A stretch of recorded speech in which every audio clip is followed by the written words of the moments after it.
For many of us, the relationship is the world to us.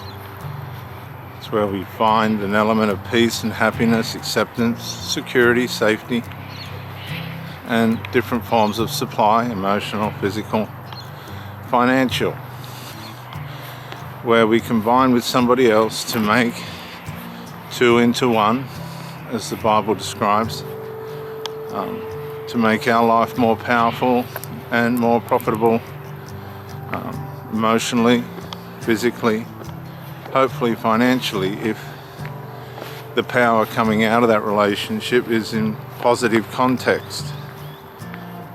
But when somebody starts to disintegrate, deteriorate, become uncooperative, become absent,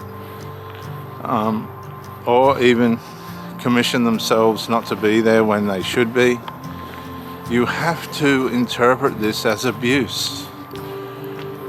It's not your job to counsel this person who's gone infantile, negligent, and is vandalizing the relationship, thereby vandalizing you, out of this. You're not to try and persuade or counsel this person out of this, because if you do, you're encouraging the behavior. Now, you're up against a lot. You're up against someone that's now following principles and behaviors that are contrary to the relationship. They're possibly under several different influences, spiritual, dark influences, their sinful nature, and people around them that have no respect for the relationship, because they're getting fed a narrative that makes the relationship look abusive, and so therefore they're going to collude with the person that's complaining about you to undermine you and infiltrate you and support the narrative and the complaints and the accusations of the person that you're with. Now, the person that you're with will stay around for so long until they completely talk themselves out of the relationship and find somebody else that's a band-aid for them. This is what happens. They need a cure for the show that they've created in their mind about you. You've become the problem now, a terminal problem, and here comes a train, sorry viewers, a terminal problem that they have to fix. Now, if you don't leave by way of their abuse, be it emotional, physical, or both, these people will lie, they will steal, they will become absent, they'll backbite you, they'll try and push you away, but sometimes our attempts to restore things will bring them back in temporarily, but their behavior still deteriorates, in many ways worsens.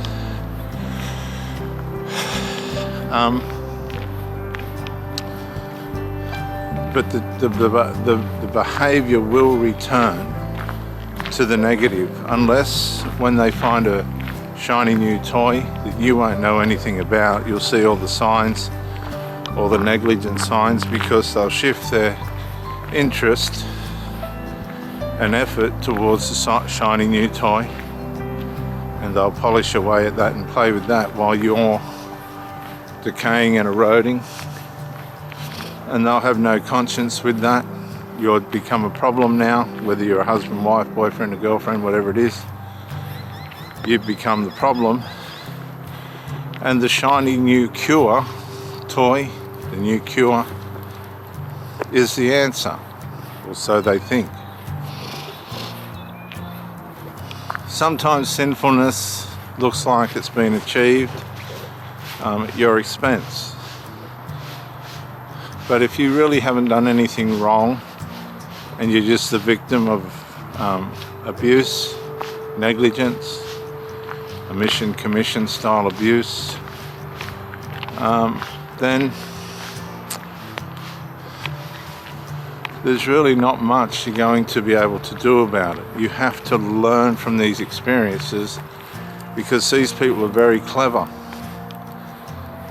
They change so quick after they realize they've got you hooked, and they've had a good taste of who you are and your commitment and everything else, and they go negligent. That's when the behavior starts to change.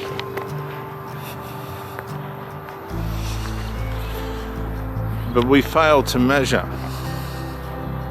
A relationship should be treated like any other performance. If the person's not performing, if the performance deteriorates and it's for no legitimate reason, you're probably dealing with a narcissistic tendency within that person. They probably know that something's wrong, that they're doing wrong, but they will carry on with the behavior, because that's how the sinful nature works. It works to destroy whatever it can. That's how the dark side of principalities and powers and wickedness works.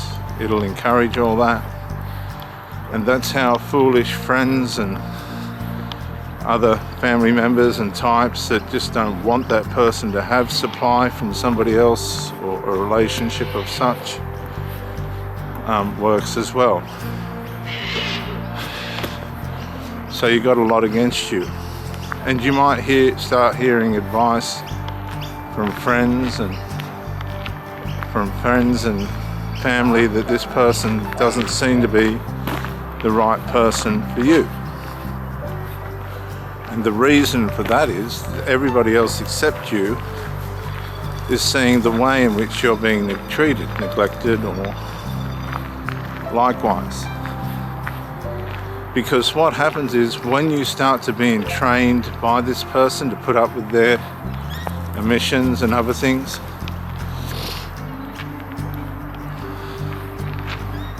you try and make a more concise effort for things to work out. And when things aren't working out the way that they should, and you're putting in a concise effort, things begin to deteriorate.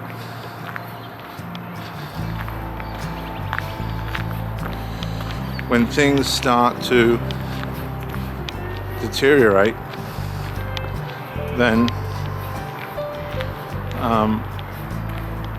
that's going to cause you trauma, or at least heartache, anguish, anxiety, and other negative things that you don't want, because these things can cause accidents and bring illness as well.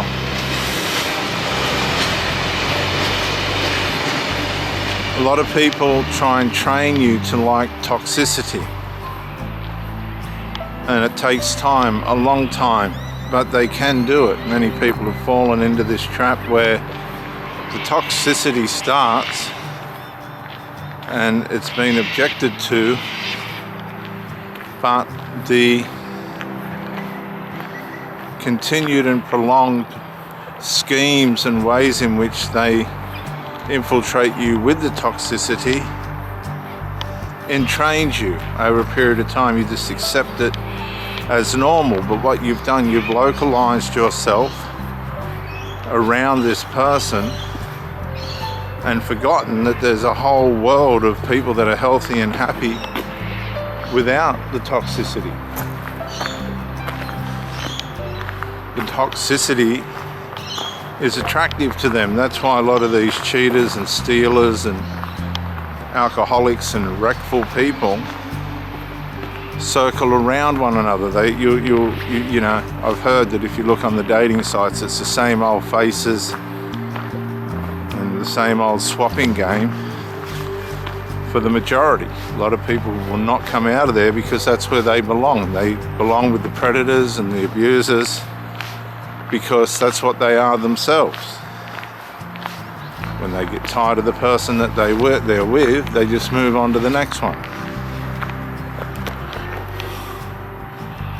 So if you're with somebody like this yourself, and you've realized you've been duped, you're being used, you're just a form of supply, my recommendation is for you to back off.